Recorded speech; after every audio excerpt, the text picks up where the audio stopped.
Hey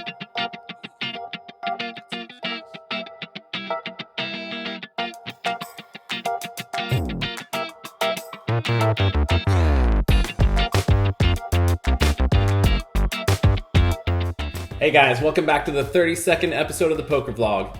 I've been playing a lot of 1-2, and I do have a big enough bankroll for 1-3 and 2-5, and that is part of my yearly goal. I want to take some more stabs at those stakes. Sometimes when I go to play, they just don't have certain stakes running. And I will admit that I've also been a little intimidated by the 1-3 game, the fact that it's match the stack. The moment you win, somebody can match your stack, and you could lose it all at any given moment. But I need to get over it, need to get past it, and this session does take place at a 1-3 match the stack game. So I'm gonna jump right in. Let's see how it goes.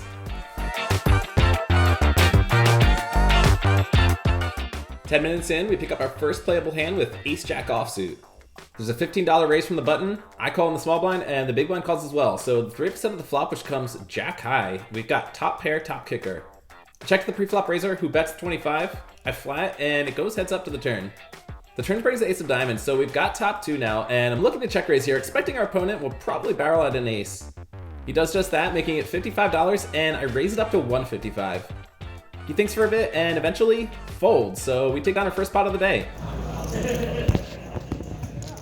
The very next hand, we've got King 6 offsuit on the button. The under the gun straddles for 10, and it folds around to me, which is quite rare in Texas, and I decide to capitalize on the opportunity, going for a button steal. I make it $30, and the straddler ends up calling, so we're heads up to the flop, which becomes 8, 9, 10. We pick up the dumb end of a gut shot, but I'm not really wanting to continue on this flop since it's more likely to hit my opponent's range. When it checks to us, I check this one back. The turn brings the deuce of clubs, which doesn't change anything for us, and if anything, our opponent might be more interested now if he's got a flush draw. I'm checking this one back again. The river brings the king of diamonds, so we pick up top pair, and when it checks to us once more, I throw out a bet of $30 for a little extra value. We get called, and our hand is good. 15 minutes later, we look down at pocket queens.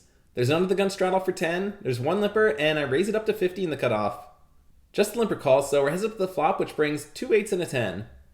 Our opponent checks, and I'm definitely going to continue c-betting this flop, making it $75. He quickly calls, and we see another 10 on the turn, double pairing the board. He checks a second time, and I consider checking back, but I also think there's enough straight and flush draws out there, and our opponent's pretty short relative to the table, with less than a pot-sized bet behind. I decide on a bet, figuring I'm probably not getting away from this hand, regardless of the action, making it $150. He thinks for 30 seconds, and ends up jamming for $226 total. I call for only 76 more, and we see the bad news when he flips up ace-10 for the boat. We don't improve on the river, unfortunately, so on to the next one. 2 hands later, we've got ace-4 suited in middle position. An early position player raises to 15, and I just make the call with our suited ace. 3 more players call, so we've got 5 to the flop. It's a pretty good one as we flop a flush draw. Granted, it's a pretty wet board that I imagine others are going to be interested in as well. It checks to us, and I decide to take the lead, making it $40. We get 2 callers, and the turn does not quite bring what we're hoping for as we see the queen of diamonds bringing in the straight draw. Anyone holding a 9 isn't going anywhere. Both players check, and I'd rather take the free card here, so I check this one back. The river brings the 10 of hearts, so we get there and pick up the nut flush. It checks to us again, and I decide to make a healthy bet, hoping for a call, making it $125. Unfortunately, our bet's a little too ambitious, both players fold, and we pick this one up. 4 hands later, the under the gun player straddles for 10, and the +1 player straddles to 40. It folds around to us in the small blind, and we look down at queen-jack offsuit. This is a strong enough hand versus any random 2 cards he might have straddled with, so I raise it up to 110.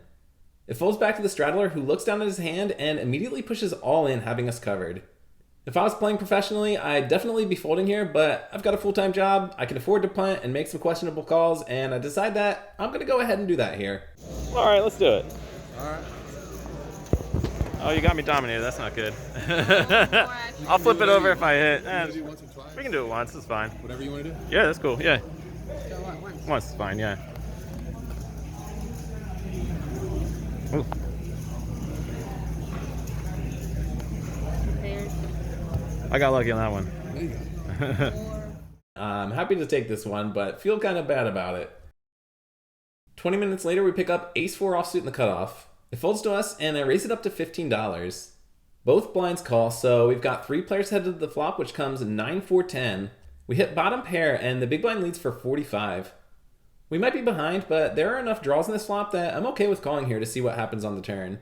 The small blind folds, so we're heads up now, and the turn brings another 4, giving us a pretty sneaky 3 of a kind. Our opponent checks now, and I put out a bet of 125. I like my bet here, but I don't like the sizing. It's too big, and there aren't too many hands that can call here. I think a sizing of closer to $75 might have been better. As I'm sure you can guess, our opponent folds, and we don't get any more value on this one. More than a half hour passes before we pick up much of anything playable. That is, until we get pocket aces on the button. The under the gun player straddles for 15. Live King, another vlogger who's in the area and is at our table, raises it up to 45. It folds to me, and I make it 140. It folds back to the straddler, who, after thinking for a bit, cold calls our 3-bet. Live King, who sees that he's getting a good price, makes the call as well, so we've got 3 players to the flop in an over $400 pot. The flop comes Deuce Queen King with 2 clubs. We're ahead of some Ace King and Ace Queen hands that might have called us pre-flop, but we're behind Pocket Kings, Queens, or King Queen. I don't think Pocket Kings is likely, since I imagine that hand would have raised again pre-flop, so really I'm only worried about Queens or King Queen. All that said, I'm not going to slow down here and let any draws catch up for free, so when it checks to us, I c-bet for 250. It folds back to Live King, who doesn't think long before pushing all in for almost 900 total. All in. I got a call. 1 or 2. Call. Whatever you want. Once is fine. All right. One time. You're ahead. I got that. Oh, nice hit. He shows ace-3 suited in clubs for the rivered flush, and our aces are cracked. I've now lost the 2 biggest pots I've ever played since giving 1-3 a shot, both of which I was a pretty big favorite before the river. Not a good feeling, but we're going to pick ourselves up and move on knowing we played it right and there's nothing we could have done about it. That's it. I'm out here getting my ass kicked, and every time I drive down the road, I want to jerk the wheel into a goddamn bridge impoundment. I add on for another $300, so we're in for 900 total now. I've unfortunately got to leave in the next 15 minutes, so I'm hoping to chip up at least a little bit before having to head out. Granted, I'm not looking to force anything, rather just plan to keep playing my game. The very next hand, we look down at King 10 offsuit in the cutoff. The hijack raises to 15, I call, and both blinds call, so we've got 4 players to the flop. The flop comes Ace Queen 3, so we flop a gut shot to Broadway. Everyone checks to us, and I decide to take a stab at it in position, betting half pot for 30. Everyone folds, and we start to win a little back. 4 hands later, we look down at 9-7 suited under the gun. I raise to $15, the +2 player calls, the big blind calls, and the 3 of us head to the flop. Unfortunately, we whiff completely when it comes down queen high, and after the big blind checks, I probably should be c-betting here if I'm raising under the gun, but I decide on a check, and it checks through. The turn brings the 8 of spades, so we pick up a straight draw, and the big blind leads for $20.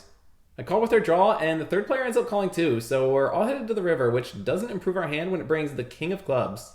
Despite this not hitting our hand, it does hit what is potentially our perceived range since we did raise under the gun pre-flop. The big blind checks, and I decide to take a stab at the pot, making it $50. The +2 player folds, and the big blind flashes an 8 before folding as well, so we take it down. You want to see? Sure. I'll just watch the board. Yeah. Thanks. 3 hands later, we look down at Queen 3 suited. It folds to us, and I decide to raise with another questionable suited hand on the button, making it $15. Just the big blind calls, so we're heads up to the flop, which comes King 4-10 rainbow. We miss completely, but I'm going to take a stab at this since it's probably the only way we're going to win. I throw out a bet of $20, and we unfortunately get a quick call. The turn brings the queen of hearts, so we pick up a pair, and when our opponent checks to us again, I'm happy to check this one back since we've got some showdown value now. The river brings the 3 of clubs, so we pick up a miracle 2 pair, and our opponent leads into us for $45. We could probably raise here, but I don't really know what hands we're beating that would call a raise, so I go the safe route and just call. The big blind shows ace high, and our 2 pair is way good.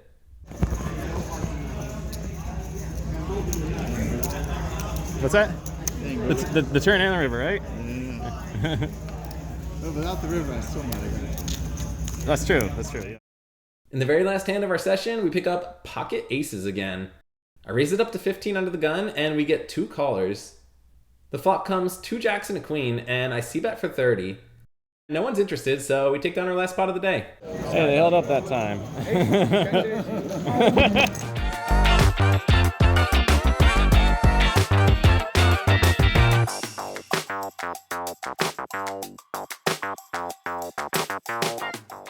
Man, that aces hand killed us. If we had won that, we'd be sitting at about $2,300, but unfortunately, we found ourselves on the opposite end of the deal and had to rebuy, so not the way we wanted things to go, but all said and done, considering we lost a $2,200 pot, we ended up only being down $266 on the day, so not too bad a session, all said and done. It's admittedly a bit frustrating. I've definitely had some good sessions of 1-3, but like I said earlier, I've lost the biggest 2 pots of my life at 1-3 as well, so hoping our luck turns around. Maybe we'll start to win some of those big pots, big all-in spots, and you know, we'll report a big win next time we have a 1-3 session. But until that happens, we're just gonna keep trying some of these bigger stakes, going back, and either way, thanks for watching. Appreciate it. Hit the like button, hit the subscribe button. It really helps the channel. Leave a comment. I'll get back to you as always, and I'll see you on the next one. Take care, guys.